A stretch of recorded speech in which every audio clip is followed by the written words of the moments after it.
Man, Birdie's just being...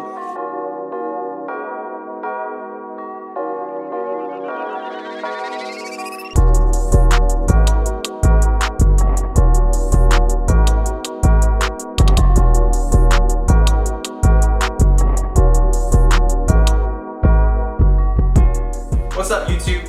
Welcome to my new garage. This is the EJ2 Track Rat YouTube channel, and we are in the new and improved EJ2 Track Rat Rat's Nest. I moved out of my old one recently, and while I'm here in my new garage and I'm trying to figure out how to organize everything, I figured I'd make a quick video to talk about some of the tools that I think are really cheap and really important to bring to HPDE, time attack, or even wheel-to-wheel racing, and they'll make you a better driver. First thing, a smartphone. Second thing, a notebook. You can get these for a whopping total of $1 at the dollar store.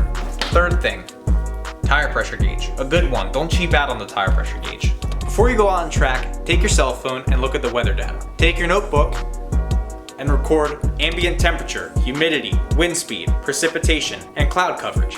After you're done recording that information, go and set your cold tire pressures. What are cold tire pressures? Cold tire pressures are the pressures of your tires before you go out and track, when the tires are cold. If you don't know how to set your cold tire pressures, I got a link to my blog in the description below that shows you how, but long story short, ask someone who knows if you don't know. After you're done setting your cold tire pressures, record what tire pressures you set in your notebook. Next, go out and track and have some fun. Drive the car like you would any other time.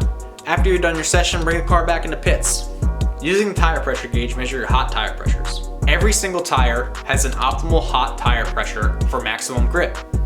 Some manufacturers make it very easy to find that information. Some manufacturers make it very hard to find that information. The article that I mentioned below talks about finding the optimal hot pressure. But again, if you don't know what you're doing, ask someone who does. Once you're back in the paddock, grab a drink of water, relax, pick up your notebook, and start writing what you felt in the car.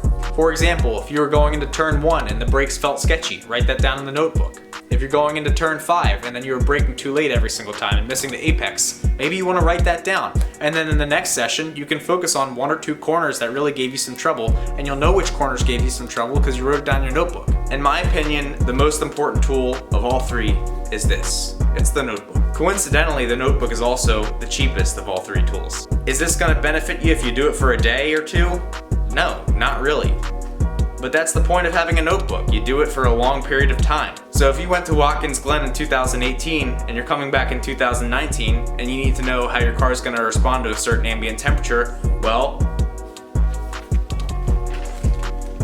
the idea is the notebook gives you a record of data, and that data record is going to allow you to improve yourself as a driver, and also as someone who sets the car up. I hope you guys enjoyed this video. If you did, leave a comment below, like the video, subscribe to the video, and thank you for coming to the EJ2 Track Rat YouTube channel. I hope you guys enjoyed the video. Bye.